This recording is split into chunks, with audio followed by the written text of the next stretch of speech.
Here comes the sun, here comes the sun, and I say it's alright. Little darling, it's been like long, cold, lonely winter. Little darling, it feels like years since it's been here. Benvenuti ad un nuovo appuntamento con i miei libri cartacei e questa volta vediamo una terza pubblicazione, sempre del 2022, dedicata all'illustre Salvatore Calvia di Mores. Molti di voi lo conoscono, tanti altri di voi non lo conoscono e molti di voi lo conoscono magari solo ed esclusivamente perché insomma ha edificato, no? L'architetto del campanile di Mores. In realtà c'è molto e molto di più, tutto spiegato in questo libro attraverso uno studio, un approfondimento dei documenti su di lui, di numerosi documenti che sono tratti appunto da quel ruolo che ho avuto dal compianto dottor Mario Sciotto Calvia, bisnipote di Salvatore Calvia, che mi ha incaricato poco tempo fa di riordinare e documentare tutto l'archivio di famiglia. Anche questa pubblicazione potete trovarla insomma con You Can Print, ma potete ordinarla tranquillamente in ogni store digitale, ricordo quindi da Amazon, You Can Print stesso, la Feltrinelli, Rizzoli, la Mondadori Store e tanti altri, Libraccio, Epli, Libreria Universitaria, insomma fate come credete, come ritenete più opportuno. Questo è esattamente appunto un'introduzione, quindi questa è la vita dell'illustre Salvatore Calvia. Quindi l'ho intitolato appunto Salvatore Calvia, uomo d'arte e risorgimento. Da Garibaldi alla prima guerra d'indipendenza italiana, sino all'Accademia Pontificia di Roma e le opere d'arte in Sardegna. La vita di un patriotta, architetto e professore. E appunto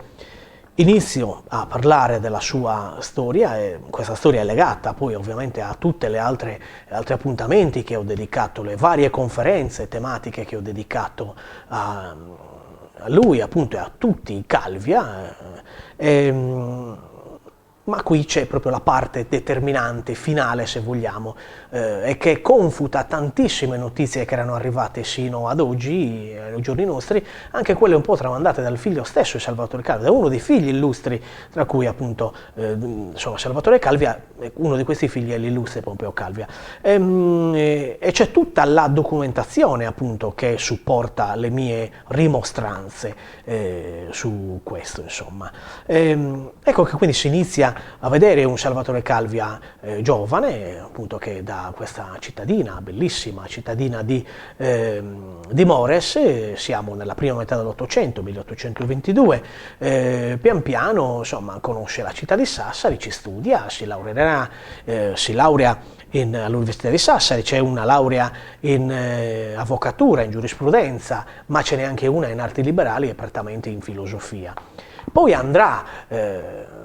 ancora negli anni 40, questo siamo negli anni 40, no? Nel periodo appunto intorno ai 16 anni, 18 anni, le sue lauree, 2 lauree, che poi invece andrà a fare qualcosa di un po' diverso a Roma, all'Accademia Pontificia di San Luca. Studiare architettura, arte, studiare quelle che è la pittura, la scultura e avere anche i più grandi e maggiori artisti, professori, docenti del tempo. Lo so, ne possiamo vedere qualcuno, Gian Domenico Navone, troviamone qualcuno, vediamo. Siamo con, eccolo qui, per esempio, Silvagni, un altro grande artista, Fabris, abbiamo detto Gian Domenico Navone, Cavalier Luigi Canina. Queste sono notizie che ribaltano quelle che erano arrivate sino a qualche anno fa, dove si parlava dell'Università della Sapienza. Non è mai stato all'Università della Sapienza Salvatore Calvia, ha fatto il suo percorso artistico poi interrotto ai primi del 1848, ai primi mesi dalla prima guerra dell'Esorgimento, dove lui si arruolerà nell'esercito pontificio come volontario in quello che poi saranno i tiraglioli, ma lo vediamo subito. Quindi a Roma lui riesce ad avere anche delle menzioni, delle citazioni importanti e la vittoria di premi, quelli che erano sempre all'ordine annuale, insomma, per questi ragazzi studenti. E quindi ha avuto la possibilità di vedere non solo tutte le opere d'arte nelle uscite didattiche che si facevano ovviamente al tempo, ma di studiare questi grandi autori. Alcuni di questi autori, come diceva appunto il Navone, il Canil Fabris, e tutti vengono anche da quella corrente che riguarda la grande arte e architettura, la grande arte e scultura soprattutto del Canova, per esempio, che è stato anche uno dei maggiori, sebbene qualche decennio prima, delle maggiori presenze all'Accademia Pontificia di San Luca. Andando avanti nel percorso appunto che segue del libro, perché è un percorso cronologico quello che ho dedicato appunto a Salvatore Calvia, vediamo appunto questa inaspettata condizione civile della guerra del Risorgimento, e lui, come tanti altri, si arruolerà nei tiragliori, nel battaglione appunto legato dei volontari, degli universitari romani al generale Durando. Poi avrà i vari comandanti, e li troverete tutti specificati qui, ben argomentati, e da qui c'è tutta la descrizione di quello che è stato sia l'arruolamento, i luoghi anche, no, dell'arruolamento, come ne sono il Colosseo, Piazza del Popolo, ma anche poi tutta la marcia che da Roma ha portato sino al confine e poi a oltrepassare il Lombardo-Veneto, entrare nel Lombardo-Veneto appunto nel teatro di guerra, e lì poi ci saranno tutte le condizioni descritte, le condizioni di quella guerra, di quelle battaglie, tra cui appunto la famosa battaglia di Cornuda del maggio del 1848, della prima decade di maggio, insomma. E c'è tutta la descrizione di quel momento, delle ferite che lui subisce, ma anche della battaglia di Treviso, soprattutto nella porta di San Tommaso, che ancora oggi esiste, ed è anche un invito, insomma, se siete lì a Treviso andate a vedere questi luoghi che fanno parte della nostra storia italiana, di quello che è esattamente il percorso che ha portato l'Italia poi a nascere, unirsi e riunirsi ancora una volta,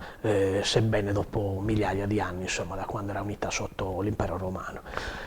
Quindi c'è tutto questo, e poi si va avanti con la battaglia di Vicenza, dove appunto lì lui riceve altre ferite importanti, ma altri grandi onori, e da lì lui, Salvatore Calvia, riceve questo grande riconoscimento appunto di passare da soldato semplice a ufficiale, quindi viene assolutamente riconosciuto questo suo grande apporto a quel momento. Si segue poi e si porta quindi al Campo del Re il battaglione, c'è questa sorta di ritirata, poi ci sono tutte le varie condizioni che la guerra cambia, il ritiro delle truppe pontificie dal teatro di guerra, il ritiro e mai sembrerebbe inizio, diciamo così, no? L'inizio delle presenze delle truppe anche di Ferdinando di Borbone, insomma delle truppe borboniche, insomma tutto poi andrà solo a Savoia. Poi ovviamente le vicissitudini storiche molti di voi le sanno, ma comunque le trovate e le troverete anche qui in concomitanza, correlate, e seguono sempre quella che è la linea stessa la linea temporale che ho seguito appunto nel libro. Da lì a Piacenza poi siamo ormai intorno a luglio del 1848, andrà Salvatore Calvia per ordine anche del re e poi anche del generale Durando, andrà da ufficiale a Milano, seguirà le vicissitudini poi dell'armistizio, ma poi seguirà per ordine appunto del re, seguirà Garibaldi e conoscerà Giuseppe Garibaldi, e sarà il suo uno dei suoi più fedeli, non solo amici ma anche ufficiali, quindi sarà anche il suo aiutante maggiore, lo seguirà poi nelle battaglie di Luino e di Morazzone. A Morazzone stesso l'avventura terminerà, anche quella di Garibaldi, per il primo teatro di guerra del 1848, dove Garibaldi poi andrà verso la Svizzera e poi andrà verso Nizza, insomma, poi andrà via, insomma, dal teatro di guerra. Salvatore Calvi verrà curato in un paesino lì vicino, Gornate Olona, e rientrerà solo dopo qualche mese. Siamo intorno al novembre ormai del 1848 e inizierà un iter per lui che sarà legato a quelli che sono gli effetti poi dell'armistizio della guerra, cioè la vittoria di fatto, diciamo così, degli austriaci. Quindi lui dovrà rientrerà in Piemonte e verrà a tutti gli effetti inserito nell'esercito piemontese, perché l'esercito dei Lombardi, l'esercito lombardo, quello che si era il grande esercito lombardo di tanti volontari si era costituito, deve essere smantellato per ordine e volere di quell'armistizio fatto tra i Savoia e quindi il Regno di Sardegna e gli austriaci. Quindi Salvatore Calvi non parteciperà mai ai moti che riguarderanno la Repubblica Romana nel 1848 come molti pensavano. Non esiste una documentazione su questo, ma la sua documentazione continua invece a dirci che gli viene concesso, per decreto regio comunque, gli viene concesso di continuare gli studi a Torino, benché ancora militare, insomma, è sotto il servizio militare, e li terminerà Accademia Albertina di Torino. Avrà anche l'Antonelli, il grande architetto, no? Insomma, come tra i suoi docenti appunto lì all'Albertina. Dopodiché chiede il congedo, gli verrà accordato, rientra in Sardegna, gli verrà accordato con grandi onori, perché ormai con tutte quelle ferite lui che aveva subito non riesce più ad andare avanti, e troverete tutto questo nel libro. E troverete poi il rientro in Sardegna, anche i vari richiami, no, alle armi, viene richiamato più volte, ma comunque poi riesce sempre a non ritornare sui teatri di guerra, tra cui anche la guerra di Crimea, che appunto il Regno di Sardegna farà, no? Stiamo andando un po' oltre ovviamente, e quindi non farà neanche le altre guerre di indipendenza, perché ormai viene inserito in un percorso civile, quindi inizia ad avere famiglia, quindi si sposerà con Antonietta Diana Casabianca, avrà diversi figli, inizierà a lavorare sia in ambito di architettura, quindi vediamo molti lavori, ma anche in ambito di insegnamento, e riceverà anche altri incarichi, tra cui, non so, anche sulle ferrovie sarde. E qui troverete tutto, si parla appunto di un troncone di ferrovia dove lui ha partecipato nella progettazione, un troncone di ferrovia che va da Ploaghe a Oschiri, e troverete tutto qui, e troverete anche tutto quello che è dal punto di vista cronologico, non solo gli ambiti familiari, ma troverete anche in questo libro tutti i lavori civili e religiosi, di architettura civile e religiosa, e anche di altri ambiti, pittorici per esempio, ma anche altre piccole cosette che riguardano, piccole tra virgolette, ovviamente riguardano anche la scultura, per esempio, come il pulpito e la mensa d'altare di San Sisto, della chiesa San Sisto a Sassari. Ma ne troverete tanti, lavori adozzieri, quindi stiamo parlando della chiesa di Santa Lucia, per esempio, molte cose inedite che sono tutte qui documentate, dove troverete anche una galleria fotografica che vi permetterà di avere diverse notizie, tra cui il famoso campanile di Bosa, mai costruito, e che insomma sarebbe stato un qualcosa di forse più bello del campanile di Mores. E anche lì è stata una mia scoperta, un mio ritrovamento di un acquerello di Salvatore Calvi, donato al vescovo di allora di Bosa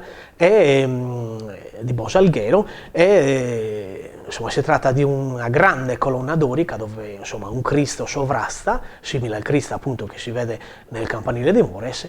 con un tempietto sottostante alla base di ingresso laterale alla cattedrale. Oggi se andate a Bosa vedete ancora il troncone del campanile come è sempre rimasto. Quindi troverete molte notizie inedite, molte cose che non sono mai state approfondite bene, non sono mai state affrontate. E anche in quelle notizie edite io ho aggiunto numerose notizie approfondite, insomma d'approfondimento, che troverete tutte qua.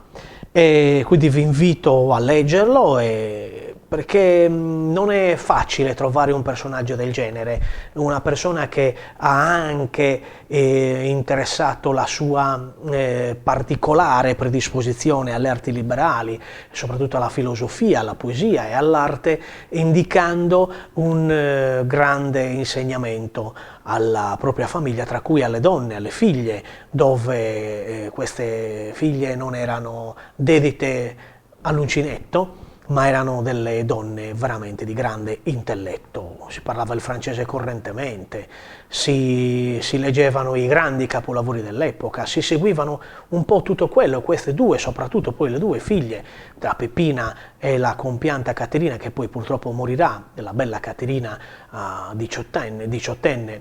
per via di insomma, l'uscita da un veglione, e quindi troverete anche questo. È una grande storia che io vi invito a leggere, e con questo vi saluto e vi ricordo il prossimo appuntamento per il prossimo libro, e ancora una volta vi ringrazio per avermi ascoltato. Un saluto a voi.